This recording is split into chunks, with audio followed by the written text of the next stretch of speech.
नमस्कार श्रोते हो, इरा ब्लॉगिंग मराठी या युट्यूब चॅनलवर सर्वांचे हार्दिक स्वागत. आजच्या व्हिडिओमध्ये आपण ऐकणार आहोत विधी लिखित एक अनोखं नातं. दिवसभर काम करून हर्ष थकून गेला. मनूची शाळा सुटून तास होऊन गेला तरी त्याचे लक्ष नव्हते. 6चा ठोका पडला तेव्हा हर्ष भरकन उठला. आजचे उरलेले काम पूर्ण करून अर्ध्या तासात ऑफिस बंद करा. प्रेरणाला सूचना देऊन तो ऑफिसमधून बाहेर पडला. शाळेच्या आवारात येताच हर्षला वेगळंच चित्र पाहायला मिळालं. सई आणि मनू दोघी शाळेच्या गेटजवळ उभ्या होत्या. तुम्ही इथे? हर्ष आश्चर्याने म्हणाला. हो, आज ऑफिसचे काम लवकर आटोपले. जाताना मनू एकटीच उभी राहिलेली दिसली. तिला विचारताना शिपाई म्हणाले, आम्ही अनोळखी लोकांसोबत मुलांना सोडत नाही. सो तिच्यासोबत इथेच थांबले. थँक्स. आज मला निघायला उशीर झाला. काल सुट्टी पडली, मग बॉस सारखा सुट्टी घेतो म्हटल्यावर एम्प्लॉई पण सारखी सुट्टी मागतील. तसे नको व्हायला म्हणून काम करत राहिलो. वेळेचे भानच राहिले नाही आणि कधीतरी व्हायचे असे, पण मी होते ना इथे, असे म्हणत सई आणि मनू दोघी गाडीत बसल्या. हर्षने सईला घरी ड्रॉप केले. तो निघणारच इतक्यात सरला काकूंनी त्याला हाक मारली. आज चहा पिल्याशिवाय जायची नाही इथून. मनू बाळा, तू आत ये म्हणजे तुझे बाबा थांबतील इथे.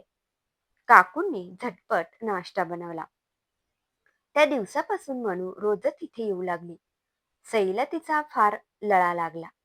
तिच्यामुळे मनूमध्ये खूपच बदल जाणू लागला. सरला काकू, बाबा यांचाही मनूवर तितकाच जीव चढला. मनू जरी रोज इथे येत असली तरी हर्ष मात्र या कुटुंबापासून अंतर ठेवून होता. कारण त्याच्या मर्यादा त्याला माहीत होत्या. आज ना उद्या सईचे लग्न होणार. आपल्यामुळे तिच्या लग्नात काही अडचण यायला नको. शिवाय लोकही बोलायला कमी करणार नाहीत. त्यापेक्षा आपण अंतर राखून वागलेलं केव्हाही चांगलं. पण आता त्याला आधीसारखी मनूची काळजी वाटत नव्हती. कारण मनूविषयी असणारे सई, काकू आणि बाबांचे प्रेम त्याला ठाऊक होते. मनू हल्ली सईमुळे तिच्या बाबांना बाबाच म्हणे. त्यामुळे हर्षही त्यांना बाबा म्हणू लागला. नाही म्हणायला शेजारी पाजारी कुजबुज चाले. मात्र सरला काकू आणि बाबा त्याकडे लक्ष देत नसत. हळूहळू हर्षला सईचा सहवास आवडू लागला. शर्वरी आणि सईच्या आवडीनिवडी, वागण्या बोलण्याच्या पद्धतीत बरेच साम्य होते. शिवाय आपल्या कामाव्यतिरिक्त सई मनूला एक मिनिटही नजरेआड होऊ देत नसे. या दोघींची इतकी छान गट्टी जमली होती, जणू मायलेकी असाव्यात दोघी. मनूसाठी सईच आई म्हणून योग्य आहे.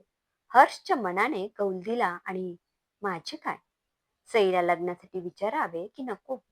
शर्वरीच्या आठवणी माझ्या मनातून जाता जात नाहीत. हर्षच्या मनातली चलबिचल बाबांनी ओळखली. हर्ष मनातलं बोलायचं असेल तर बोलून टाक. मला तुझा मोठा मित्र समज हवं तर. बाबा, कसं बोलू तेच समजत नाही. मनूचा सईवर खूप जीव आहे आणि सईचा मनूवर. या गोष्टीचा पुढे जाऊन त्रास व्हायला नको. यावर बाबा काहीच बोलले नाहीत. तुम्हाला माझं बोलणं आवडलं नसेल तर सॉरी, हर्ष नाराजीने म्हणाला. हर्ष, तू लग्न करशील माझ्या मुलीशी?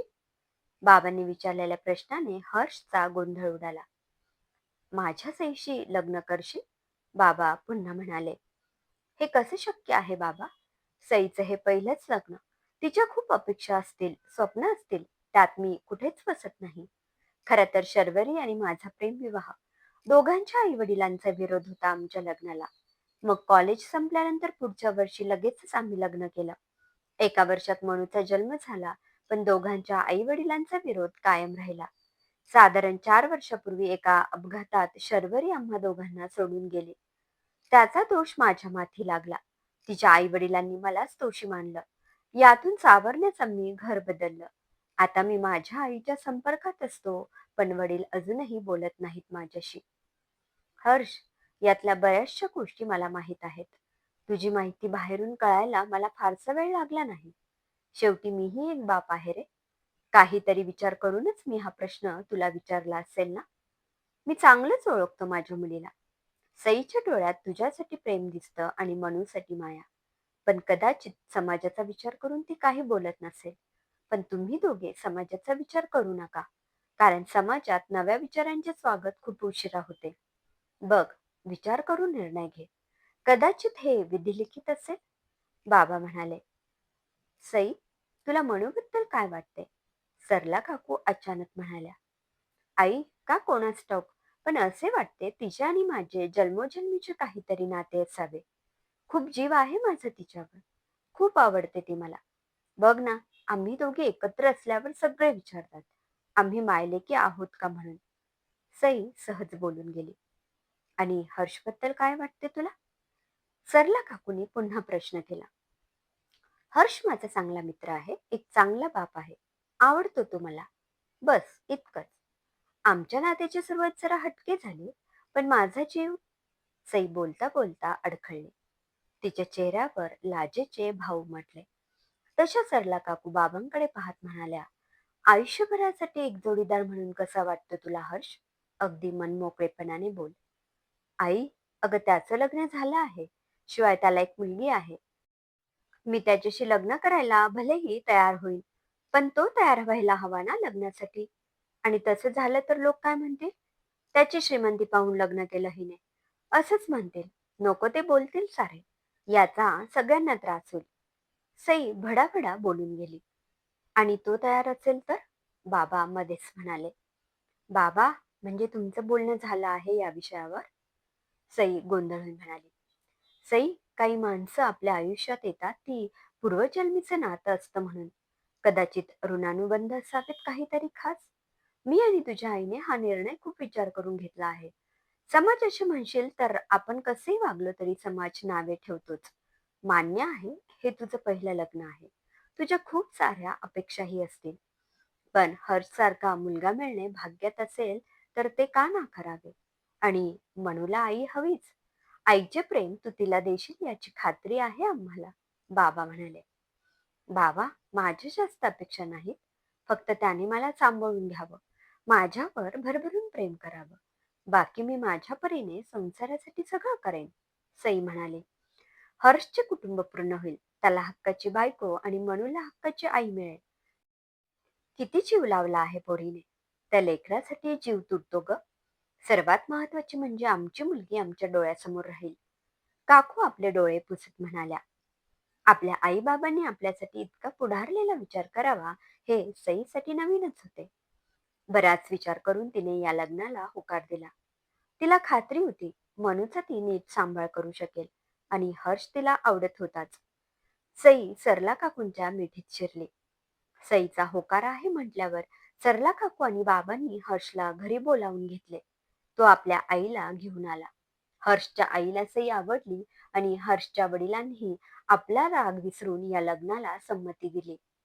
या लग्नासाठी माझी एकच अट आहे, न राहून हर्ष म्हणाला. आता हे काय नवीनच? सर्वांच्या चेहऱ्यावर भले मोठे प्रश्नचिन्ह होते. ती अट म्हणजे सईने मनूला आईचे प्रेम द्यावे, बस. माझ्या मनूची आई आणि माझी बायको होशील. हर्षने सईला प्रपोज केले आणि सईने लाजून त्याला होकार दिला. काही दिवसातच हर्ष आणि सईचे लग्न पार पडले. मैत्रीचे नाते एका अनोख्या बंधनात बांधले गेले. आता सई कायद्याने मनूची आई झाली आणि हर्षची बायको.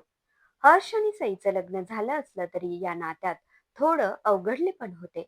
पण मनूमुळे हे अवघडलेपण लवकरच दूर झाले. काही व्यक्ती आपल्या आयुष्यात येतात, त्यांच्यासोबत आपले विचार जुळतात. मैत्रीचं प्रेमाचं नातं जुळतं.